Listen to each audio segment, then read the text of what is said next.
Handicapper Steve here, handicapping the racing from Saratoga Racecourse here on Sunday. It is the 13th of August 2023. I'm going to look at the 10th race from the spot, but before I get on to that, remember to please follow me on Twitter at HorseRacingKid5 for more selections for race courses around the world, and I mean it around the world.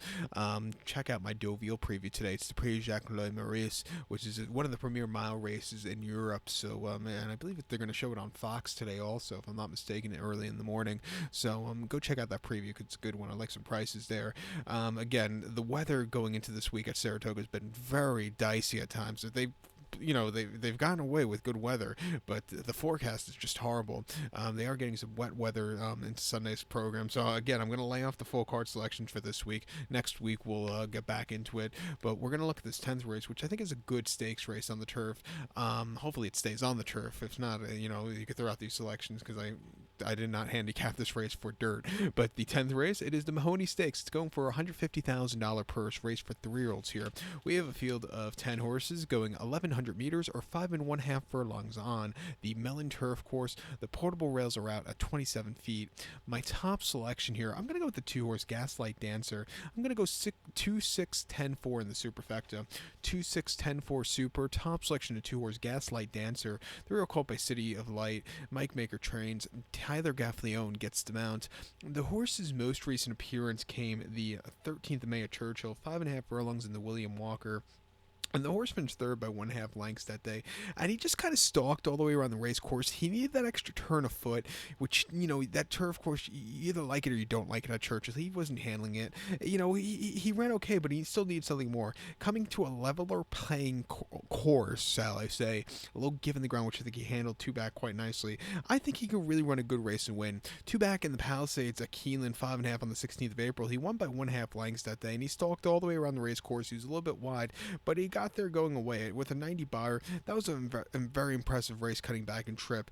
Prior to that, they set their heights a little bit too high in the Breeze Cup Juvenile Turf at Keeneland over the mile. He finished 6 by 6 3/4 lengths that day, 3 3/4 lengths that day, and he just never moved that day. He was just wide and just it kind of looked like he stayed in the same spot throughout the race there from the wide poster up. And the futurity at Aqueduct, 6 furlongs, 9th of October. He finished second by a neck. Nagarak really put on a show that day. This horse just kind of stalked and couldn't keep up with Nagarak, who had the jump on him.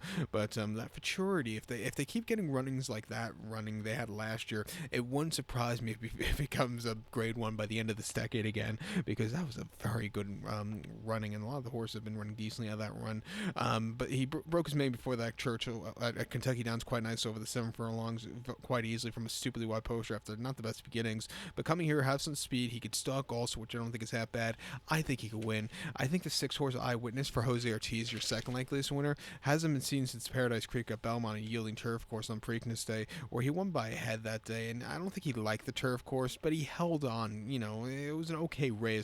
Prior to that, on Tapeta Turfway going 6, cutting back and trip, he won by 5. And again, from a tracking trip, he put on a show, 88 career best buyer. And then going around 2 turns in the main special weight at Turfway last January, on January 1st, New Year's, he won by 1 3/4 lengths. He won 113. Basically 3/4. You're going to win in mid-January at Turfway off of those fractions, and he did quite that.